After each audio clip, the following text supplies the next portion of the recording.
Very good morning to all.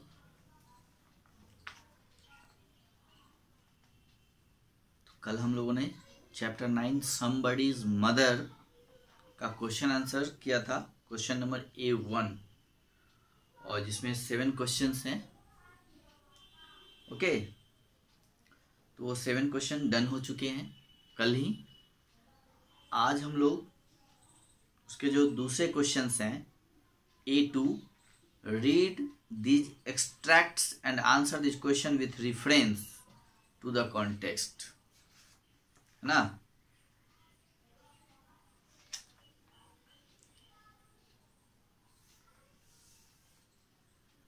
तो ये question आज हम लोग करेंगे, और जहां पे इस पोएम से ही एक लाइन लिया गया है, past the woman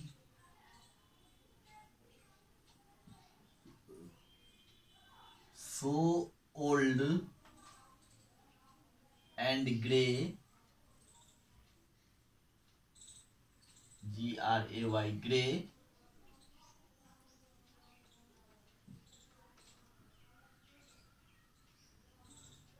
has tend the children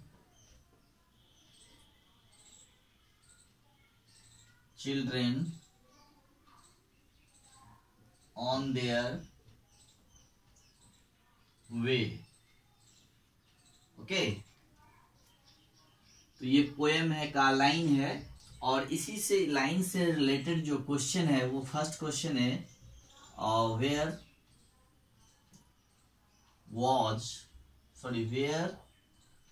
were the children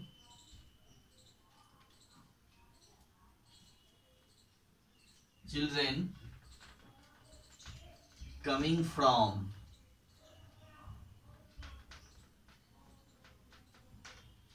है ना। How were they behaving?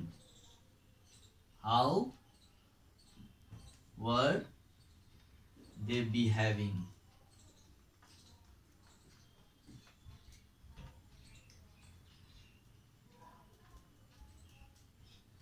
How were they behaving?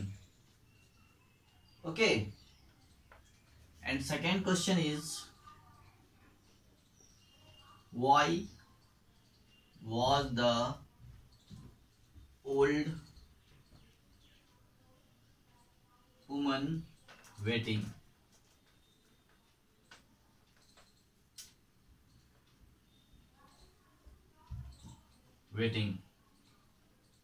Right? And question number C, did anyone stop to help the woman?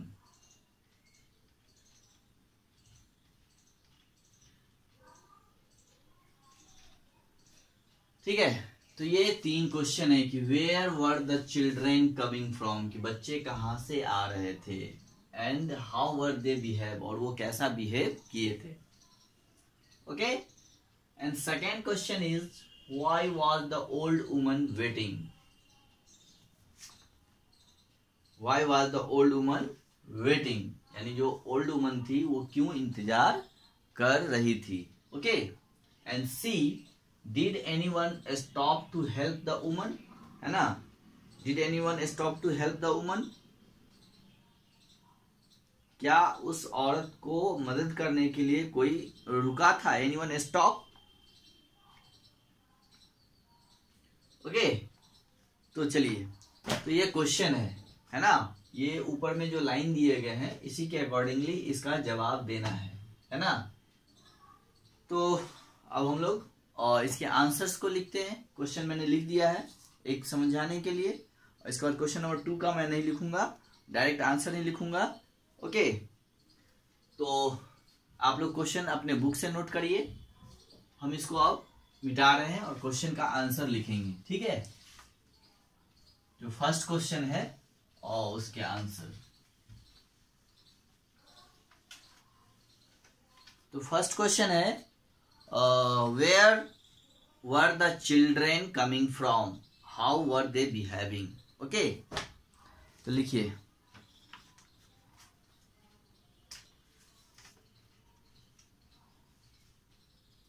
The children were, the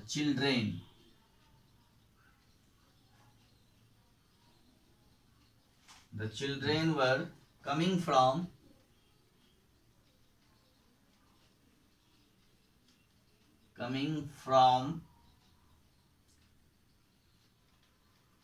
down the street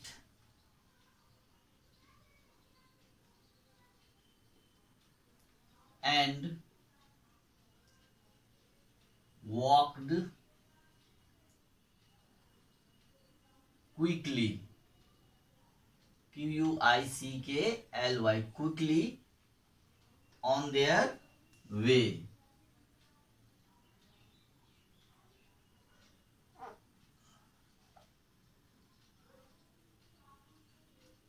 okay, तो ये first का answer है। The children were coming from the down street, वैसी मतलब गली से जो है बच्चे निकल के आ रहे थे, है ना, वहीं के किसी गली से।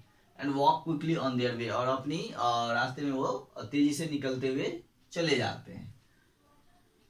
ठीक है, नेक्स्ट क्वेश्चन है अब, why was the old woman waiting, वो क्यों इंतजार कर रही थी। तो देखिए, she was waiting she was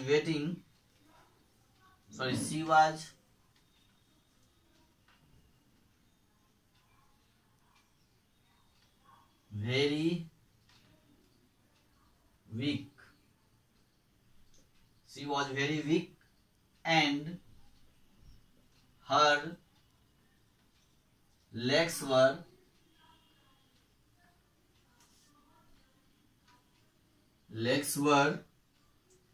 trembling, trembling,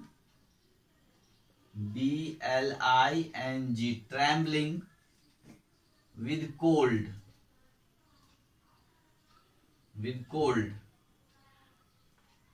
She had no courage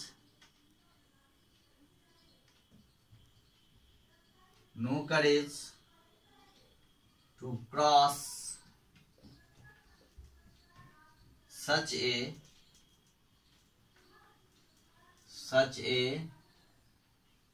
busy and slippery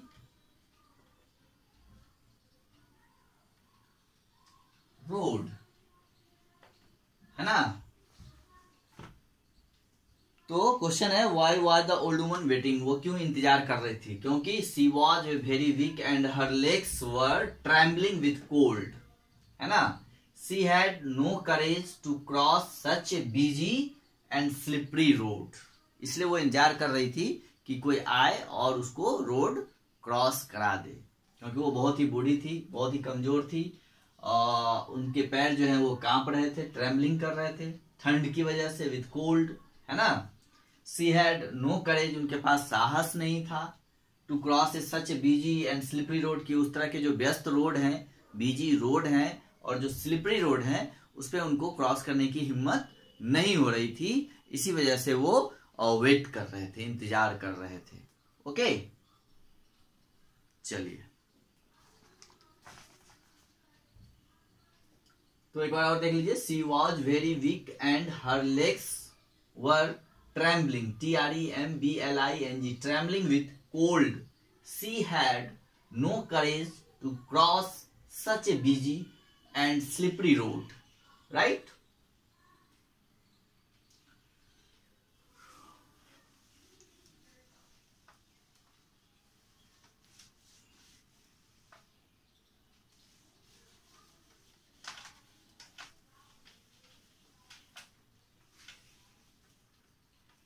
अब देखिए नेक्स्ट क्वेश्चन है third, did anyone stop to help the woman. ठीक है, नो, नोबडी। और question number C, no, nobody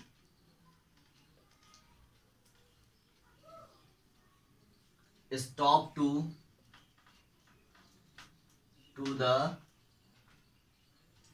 help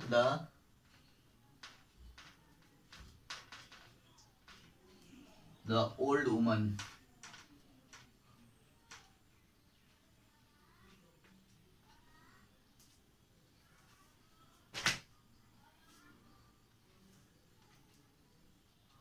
okay, right. अब देखिए इसके question number 2, A2 का 2। अब दूसरा लाइन लिया गया है, फिर उससे रिलेटेड क्वेश्चंस हैं, और इसमें जो है क्वेश्चन नंबर 2 में जो लाइन लिए गए हैं वो है she is somebody's mother, boys you know for all she is aged and poor and slow. यानी इस लाइन में जो है जो स्पीकर है यानी जो बॉय है वो कहता है she is somebody's mother, boy you know, यानी वो अपने दोस्तों से कहता है कि तुम जानते हो कि ये किसी की माँ है। For all she is aged and poor and slow, और हर कोई की माँ जो है, हर कोई जो है वो इस एज में जाता है और उसकी जो है हमें मदद करनी चाहिए, वो किसी की माँ है। हर कोई का ये अवस्था आता है, हर कोई जो है ओल्ड होते हैं, है ना, पुअर होते हैं वो कुछ लोग, तो उनकी मदद करनी चाहिए उनको, है ना। तो who said these words to and to whom? तो द बॉय टोल्ड हिज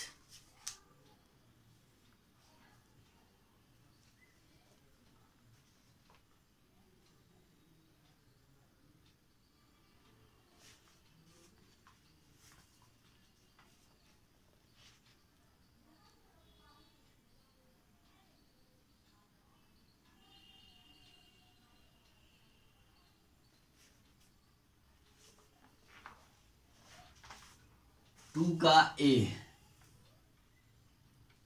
है ना, the boy said, the boy said these words to his friend,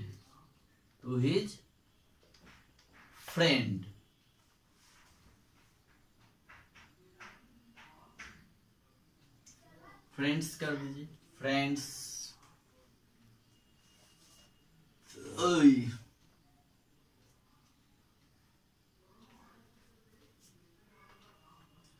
The boy said these words to his friend. The boy said these words to his friends. Right? यानी ये लड़का जो है वो अपने दोस्तों से कहता है। चलिए नेक्स्ट है who is the she being referred to. यहाँ पे सी किसके लिए आया है ना, तो she is being referred, REFFERED, referred to the old woman,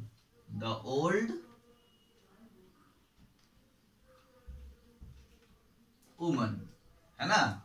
यहाँ पे जो सी आया है वो द ओल्ड वुमन के लिए आया है। किसके लिए आया है? ओल्ड वुमन के लिए, राइट।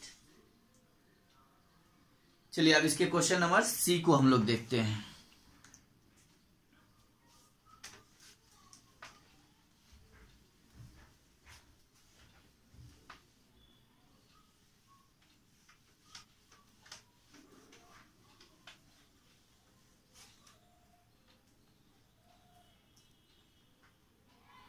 नेक्स्ट क्वेश्चन है what had the speaker done for the somebody's mother. Speaker जो है वो क्या करता है किसी की माँ के लिए, है ना, क्या किया था, है ना। तो देखिए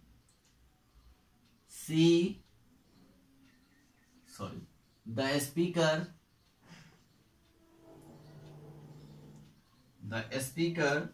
helped, HELPED, the speaker helped somebody's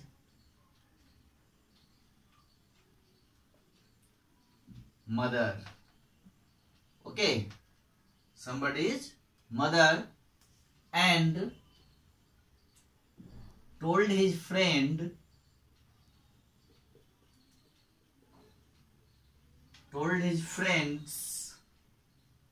that the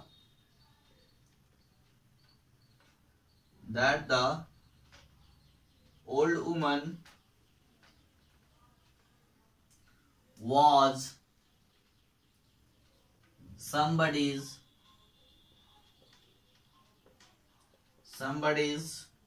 mother, वो किसी की माँ है. somebody's mother. She was fragile,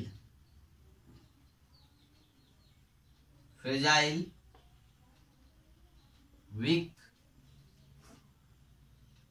and poor. He had helped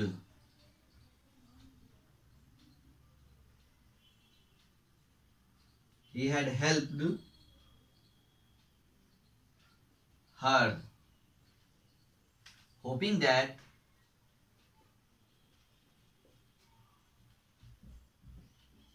some person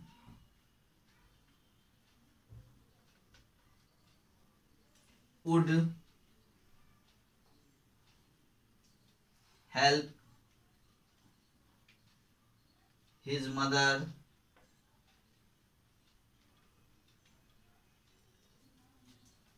when she became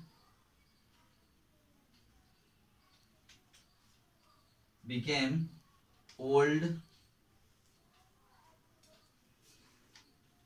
poor and weak.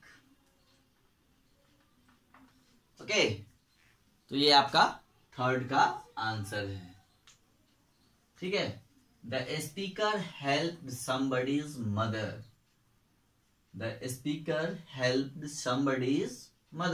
यानी स्पीकर जो है वो किसी की माँ का मदद करता है.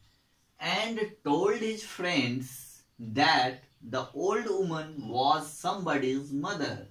और वो अपने दोस्त से कहता है कि ये बूढ़ी औरत जो है वो किसी की माँ है. She was fragile, weak and poor. यानी वो कमजोर है ना, पुअर है, गरीब है ना. He had helped her hoping that, है ना, उसने यह आशा के साथ मदद किया था, होपिंग दैट कि some person would help his mother, कि उसकी भी माँ को कोई मदद पहुंचाएगा. When she became old, poor and weak, यानी जब वो बूढ़ी हो जाएगी, कमजोर हो जाएगी, है ना, तो उस स्थिति में उसके भी माँ को कोई मदद करेगा, ये सोच करके, ये आशा रख करके उसने उसको ओल्ड वुमेन की मदद करी. ओके, तो ये है. अब देखिए इसके क्वेश्चन जो है वो आप समाप्त हो गए हैं. ठीक है. अब इसमें है ग्रामर वाला पार्ट, वर्ड वाइज है पहले, सॉरी 93, पेज नंबर 93. अब इसमें देखिए आप वर्ड वाइज,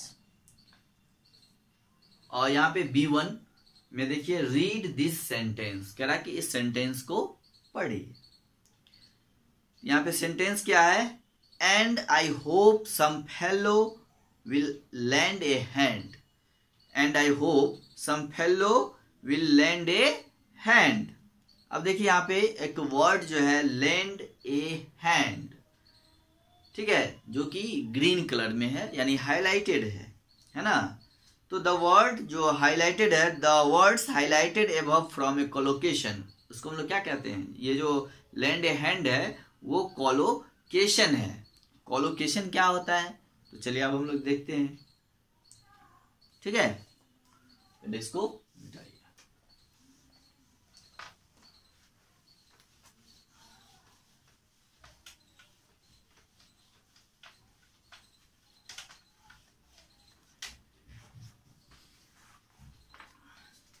देखिए यहां पे सेंटेंस है and I hope, and I hope somebody या some fellow, है ना, will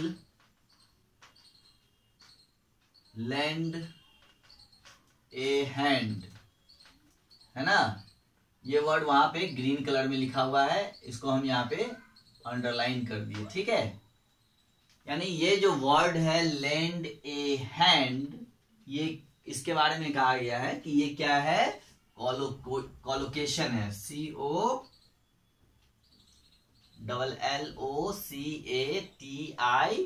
COLLOCATION, कॉलोकेशन, है ना।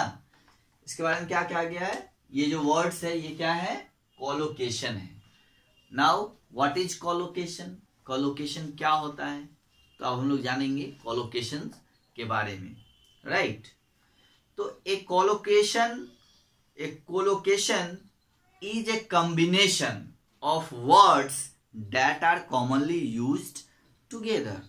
यानी कोलोकेशन जो होता है ये कॉम्बिनेशन ऑफ वर्ड्स, यानी ये वर्ड्स का कॉम्बिनेशन है ना, that are commonly used together, जो एक साथ यूज होते हैं। जैसे यहाँ पे lend a hand, एक साथ वर्ड जो है यूज हो रहे हैं, तो इसको हम लोग कोलोकेशन कहते हैं, यानी कॉम्बिनेशन ऑफ वर्ड्स।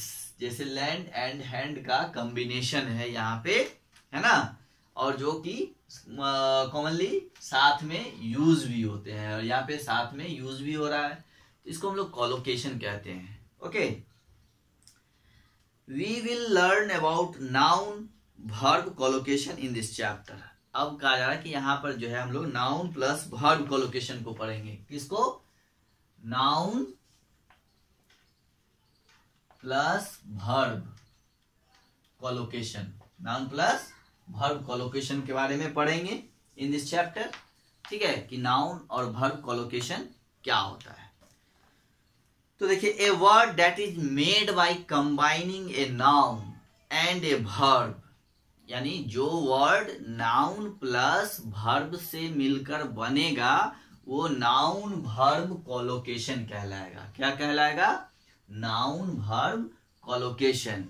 यानी a word that is made by combining a noun and a verb is called a noun verb collocation, है ना, उसको हम लोग नाउन वर्ब कोलोकेशन कहेंगे, ठीक है, जो नाउन और वर्ब से मिलके बनेंगे। चलिए,